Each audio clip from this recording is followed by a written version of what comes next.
Somewhere in the gilded dining room of Mar-a-Lago, surrounded by chandeliers and sycophants, Donald Trump made a decision that will be studied in military academies for the next 100 years. He looked at 75 years of American sacrifice, at the blood spilled on European soil, at the trillion-dollar shield that protected Western civilization from Soviet tanks and Russian aggression, and he reduced it all to a single number on a napkin, $4.1 trillion. That is what he decided Europe owed the United States. That is the invoice he presented to NATO allies who had stood beside America through the Cold War, through September 11th, through every crisis of the modern era. Pay this money, he told them, or take care of yourselves. He expected panic. He expected groveling. He expected European leaders to fly to Washington with checkbooks in hand, begging for American protection.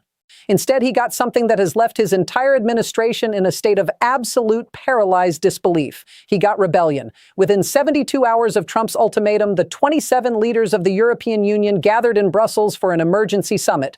They did not come to negotiate. They did not come to plead.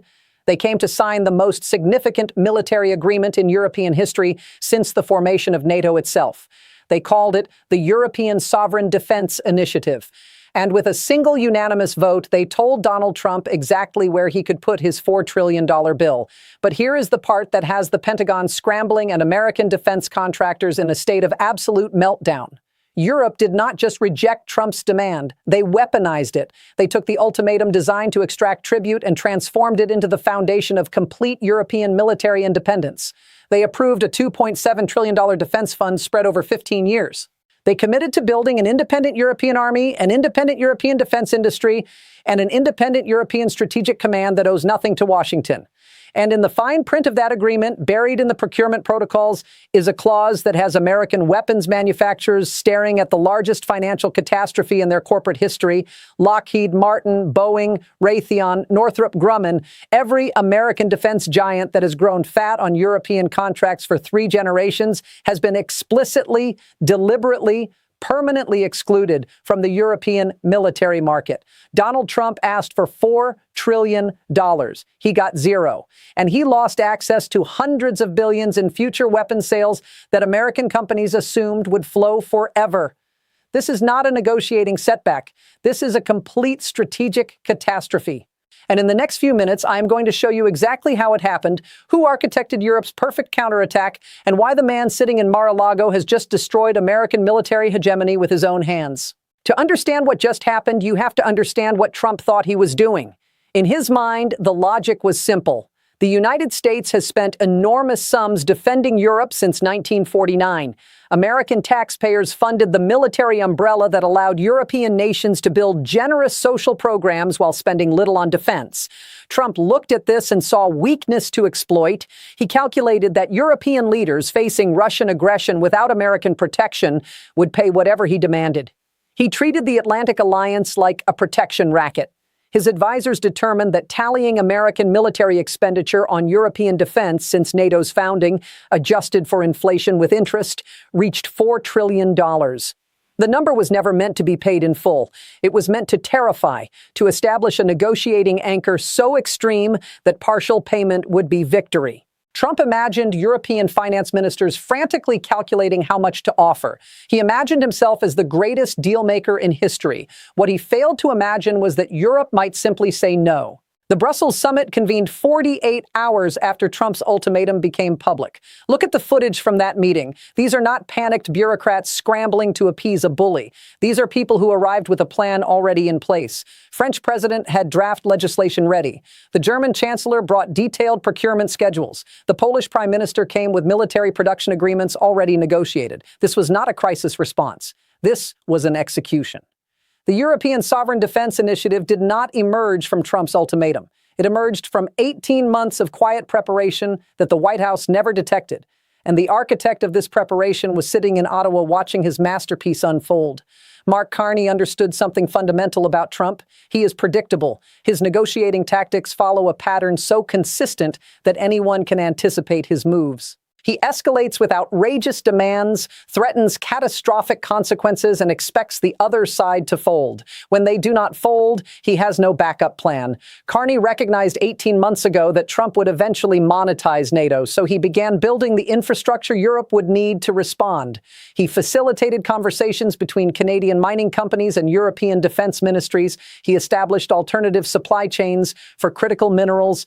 He connected European manufacturers with Commonwealth suppliers. He did not tell Europe what to do. He made sure that when the moment came, Europe would have options. Let me show you the receipts, because the financial devastation hitting the American defense industry right now is something you need to see to believe. Receipt number 1, the market massacre. Within 90 minutes of the Brussels announcement, American defense stocks entered a catastrophic freefall. Lockheed Martin lost 23% of its market value in a single trading session. Boeing's defense division, already struggling with production problems, saw its stock crater by 19%. Raytheon collapsed by 21%. Northrop Grumman fell 18%. In total, the American defense industrial base lost approximately $189 billion in market capitalization in one morning. This is not a correction. This is not volatility. This is the market recognizing that a fundamental pillar of American defense industry revenue has just been permanently removed. European NATO members collectively spend approximately $380 billion annually on defense. American contractors have historically captured between 35 and 45% of that spending through direct sales and licensed production agreements. That revenue stream, which Wall Street had priced into defense stock valuations for decades, evaporated in a single vote. Investors are not panicking over a temporary diplomatic spat. They are repricing the entire American defense sector to reflect a world where Europe no longer buys American weapons. Receipt number 2, the European surge. While American defense stocks collapsed, look at what happened to European manufacturers. Shares of Rheinmetall, Germany's largest defense company, surged 34%. BAE Systems in the United Kingdom jumped 28%. France's Dassault Aviation rose 31%. Italian defense firm Leonardo gained 26%. The $2.7 trillion fund announced in Brussels will flow almost entirely to European manufacturers. The procurement protocols explicitly prioritize European Union and allied nation suppliers. American companies are not just disadvantaged. They are categorically excluded from bidding on contracts funded by the initiative. This is not protectionism in the traditional sense. This is strategic decoupling. Europe has decided that depending on American weapons means depending on American political whims. And after Trump's ultimatum, they have concluded that American political whims are simply too dangerous to tolerate. Receipt number 3, the Carney corridor. Here is where the full scope of the strategy becomes clear. Building an independent European defense industry requires more than money. It requires raw materials. Modern weapons systems depend on rare earth elements, specialized alloys, and critical minerals that have historically flowed through supply chains dominated by American corporations. If Europe tried to build its own weapons without access to these materials, they would simply be trading dependence on American finished products for dependence on American supply chains. Mark Carney solved this problem before Europe even knew it existed. Over the past 18 months, Canada has signed critical mineral agreements with the European Union worth approximately $47 billion. Canadian lithium, cobalt, nickel, and rare earth processing facilities are being expanded specifically to serve European defense manufacturers. Australian mining companies, coordinated through Commonwealth channels, have committed similar supply guarantees. The strategic minerals that Europe needs to build fighter jets, missiles, and armored vehicles will flow through a supply chain that completely bypasses the United States. Carney did not just help Europe say no to Trump, he built the physical infrastructure that makes European independence actually possible. Now, let me explain why Trump's advisors are in a state of complete strategic paralysis, because they genuinely do not understand how this happened. The White House operated on a theory of leverage that assumed Europe had no alternatives. They believed that European leaders facing Russian aggression would never risk losing American military protection. They believed that the threat of abandonment would be so terrifying that any financial demand would ultimately be met. They fundamentally misunderstood the psychology of sovereignty. European leaders are not afraid of Russia the way Trump assumed. They are cautious about Russia. They take the threat seriously. But they have also spent the last several years watching American foreign policy lurch from one extreme to another. They watched Trump praise Vladimir Putin. They watched him threaten to abandon NATO during his first term. They watched him return to office promising an even more transactional approach to alliances. And they concluded that the greatest threat to European security is not Russian tanks. It is American unreliability. When Trump presented his ultimatum, he was not threatening to remove a security guarantee that European leaders trusted. He was confirming their suspicion that American protection was always conditional, always subject to the whims of whoever occupied the Oval Office. The ultimatum did not create fear. It created clarity. It gave European leaders the political cover they needed to pursue military independence. They could tell their voters, "We tried to maintain the alliance, but America demanded tribute, so we had no choice but to build our own defense." Trump handed them the perfect justification for something many of them already wanted to do. The contrast between Trump's approach and Carney's approach reveals everything.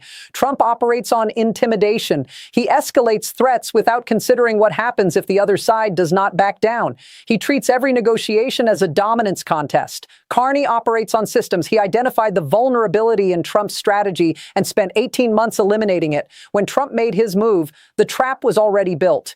Europe had supply chains, financing frameworks, and political consensus. Trump won the news cycle when he announced his demand. For 48 hours, he looked like the tough negotiator he claims to be, but Carney won the decade. He positioned Canada as the indispensable partner in European military independence, ensuring critical minerals flowing into European weapons factories will generate Canadian jobs and wealth. What does this mean for you? Defense manufacturing employs approximately 1.1 million American workers directly, with another 1.7 million in supporting industries. When European contracts disappear, those jobs vanish. Lockheed Martin has announced a hiring freeze. Boeing is reviewing workforce projections. Analysts project 40,000 to 60,000 job losses over 24 months as European orders dry up. Defense contractors anchor entire regional economies. When a Raytheon plant cuts shifts, the restaurants and retailers that depend on those workers suffer. The tax base erodes. The economic multiplier works in both directions, and right now it is working against American communities. So what happens next? Scenario A, the face-saving retreat. Trump quietly abandons the demand. The White House claims the ultimatum was merely a negotiating position. American contractors lobby for exemptions, offering technology transfers for market access. Some limited contracts resume, but European independence continues. Scenario B, the retaliatory spiral. Trump imposes tariffs on European goods and threatens to withdraw troops entirely. Europe accelerates its military build-out with UK, Canada, and Indo-Pacific allies. American companies are permanently locked out. The Atlantic Alliance fractures into competing blocs. Scenario C, the completed realignment. Within a decade, Europe fields an independent military force capable of deterring Russia without American support. NATO becomes strategically irrelevant. American influence in European affairs collapses. Mark Carney's vision of a multipolar world is finally realized. This is how empires end. Not with invasion, not with defeat on the battlefield, but with a dinner at Mar-a-Lago where a man who understood nothing about alliance management presented a bill that destroyed everything his predecessors built. Donald Trump wanted $4 trillion. He received nothing. He wanted European submission. He received European independence. He wanted to make America great by extracting tribute from allies. He made America irrelevant by proving that American friendship comes with a price tag that no self-respecting nation should pay. The 75-year Atlantic Alliance is not dying. It is already dead. Trump signed the death certificate himself. And Mark Carney, the quiet architect who saw this moment coming before anyone else, is ensuring that the world being built in its place does not depend on American permission to exist. The mainstream media will frame this as a negotiating setback. They will suggest that diplomacy can repair the damage. Do not believe that framing. The European Sovereign Defense Initiative is funded. The procurement bans are written into law. The supply chains are being built. This is not a crisis to be managed. It is a realignment to be understood. Drop your thoughts below. Did Trump destroy NATO, or did he simply reveal that it was already broken? Stay vigilant. Stay informed. The world order just shattered, and you watched it happen in real time.